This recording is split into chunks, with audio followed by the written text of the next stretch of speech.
Dorothy Must Die, Chapter 34. I breathed a sigh of relief the next morning when the sun came up like normal. Dorothy must have gotten enough beauty sleep. The great clock was turning again. I went through my daily chores as usual. Boredom and nervousness mingled dangerously in the pit of my stomach. Ollie was going to meet me in the royal gardens at midnight, which meant I had to rescue Maud as close to that time as possible. I could manage hiding my pet rat in my room, but what was I going to do with a winged monkey? No, I had to time this out perfectly. I found Jilly at the end of my shift. 2 days of that dead mouse smell had caused some major cracks to form in her joyful exterior. Her eyes were red-rimmed, her smock wrinkled and flecked with smudges, and her hair was in total disarray. Worst of all, her lips were taut, and stress sores had formed in the corners of her mouth, probably from too much perma-smile. The other maids had been keeping their distance, and Jilia, not the least bit oblivious to the effects of her pungent aroma, had assigned herself chores that kept her isolated. As she finished cleaning out the kitchen's grease traps, I went right up to her like nothing was wrong. "Hey, Jilia," I said, smiling gratefully. "I just wanted to say thank you for giving me the day off yesterday. I feel much better." A fragile smile spread across Jilia's face. For a moment, she seemed to regain some of her pep. "Of course, Astrid. Think nothing of it." Without hesitating, acting like the smell didn't even bother me, I went in for a hug. I squeezed Jilia tightly, and after a moment's hesitation she hugged back. And then she clung to me for the few seconds longer than normal-length hug, letting out a little whimpering noise. "It'll be okay," I whispered to her. When I pulled back, Jilia wiped the corners of her eyes. "Thank you. I needed that." I sincerely thought Jilia needed some cheering up, and I wanted to make her feel better, so I felt a little pang of guilt as I walked away holding the Master King ring I fished from the non-smelly pocket of her smock. She was the only maid entrusted with access to every room in the palace, which meant I had no choice but to pickpocket her. I hope she didn't realize the keys were missing until the morning, when I planned to find some way of giving them back to her. Losing them would just be one more thing for Jilia to freak out about. Still, it had to be done. Hopefully the worst-case scenario was Jilia spending a sleepless night worrying about her keys instead of a sleepless night gagging on mouse smell. I made it back to my room and waited for nightfall. Lucky for me, Dorothy was still on her 12 hours of beauty sleep kick, so the moon rose promptly and the palace was quiet. It was actually kind of nice for the servants. Without Dorothy raging on, they could relax. I held Star close before I departed. "If I don't come back," I told her, "find a way to give everyone the plague." I crept upstairs to the scarecrow's room without seeing another soul. The hay bales were still stacked next to his door, awaiting their hideous fate of being stuffed inside the burlap folds of a maniac. I needed to make this look like an accident. I approached the wall scone closest to the bales, the one right next to the scarecrow's door. Inside, the ornate oil lamp glowed brightly.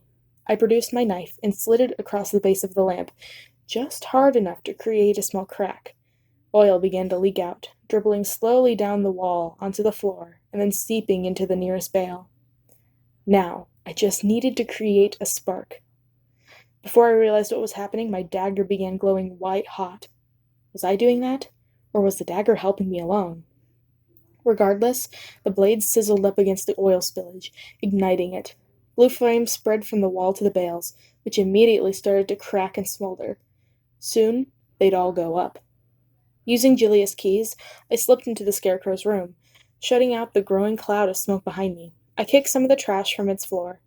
More straw, loose papers, discarded scrolls, toward the door, knowing that they'd catch when the fire spread. If a fire in his room didn't draw the scarecrow out of his laboratory, I didn't know what would. Next, I climbed out the same window Ollie had left by yesterday, clambering onto the tree. I wasn't nearly as graceful as he'd been. The branches scratched my face, and the backs of my hands creaked under my weight, but I managed to climb down, carefully and quietly. Above, I could hear shouts from the scarecrow's floor. Smoke was now spilling out from the window I'd climbed out of. From my position halfway down the tree, I had a pretty clear view of the palace grounds. A few stories up, the fire crackled, louder and louder. I watched and waited, slowly beginning to dread that he wouldn't come, that I'd become an arsonist for nothing, endangered my cover, and let Ollie down. Then I saw a lanky shadow step away from the recesses of the greenhouse. It was him. The scarecrow crossed the palace lawn in long strides, his head tilted up to see the furnace glow emanating from his room. He'd taken the bait. When he was out of my sight, I dropped the rest of the way out of the tree, landing softly at its base. In the distance, the dome of the greenhouse was glowing with the huge reflection of a full moon. It wasn't far now. The palace grounds were just as beautiful at night as they were during the day, but lit as they were by delicate lanterns and glittering tea candles, they didn't offer a lot of cover. I sprinted across the lawn, hoping everyone would be too distracted by the fire to spot me. In his haste, the scarecrow had left the greenhouse unlocked. I rushed to the door, the fragrant smell of flowers immediately wiping away the charred scent of the palace.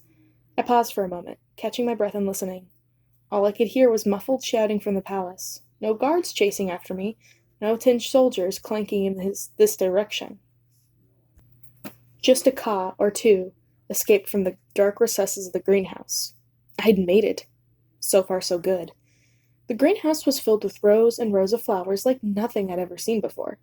There were huge roses with blossoms bigger than soccer balls, and bright red poppies that opened and closed their petals every few seconds as if they were breathing, expelling pale pink pollen into the air as they did.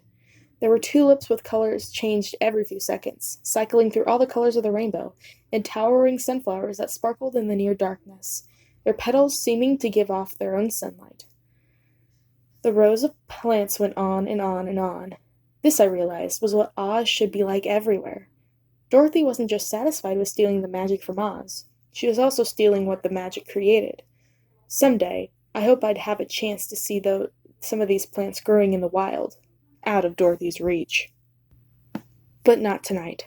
I hurried toward the back, and the sound of the crows getting louder and louder until I was only steps from the aviary. It was now or never. I ignored my fear, unlatched the door, and stepped inside the cage. Inside, they were everywhere, on perches high above and on the ground, pecking at seeds that were sprinkling down from a wrought iron feeder hanging from the ceiling like a chandelier, standing careful guard. Despite their vigil, they ignored me. I kept my breath shallow and steady, hoping that Pete was right and that neither their hearing or vision was very good, trying not to think about their razor-sharp claws and even sharper curved beaks. I only had a narrow glimpse of the scarecrow's laboratory, but I got the feeling it was underground. There weren't any staircases that I could see in the aviary. Most of the floor was covered in seeds, feathers, and bird crap, except the bird bath. That, oddly enough, was mostly clean. Stranger still, the ravens didn't perch there. I approached, tiptoeing past the birds that scavenged for seeds at my feet. I ran my fingers along the edge of the bird bath, examining it for a button or a latch or anything else that might give me a clue about what to do next. Nothing. The stagnant puddle of water in the bath's basin was murky and black and stinky with mildew. It was impossible to see what was down there, which made it a perfect hiding place. I had an idea. I held my knife out and willed it to fill with heat like it had back in the palace. The weapon felt eager to please, turning orange, the color of an almost extinguished ember. I concentrated harder and turned up the juice until it was shining so brightly that it hurt to look at. I plunged it into the fountain, the water streaming as it came into contact with the blade.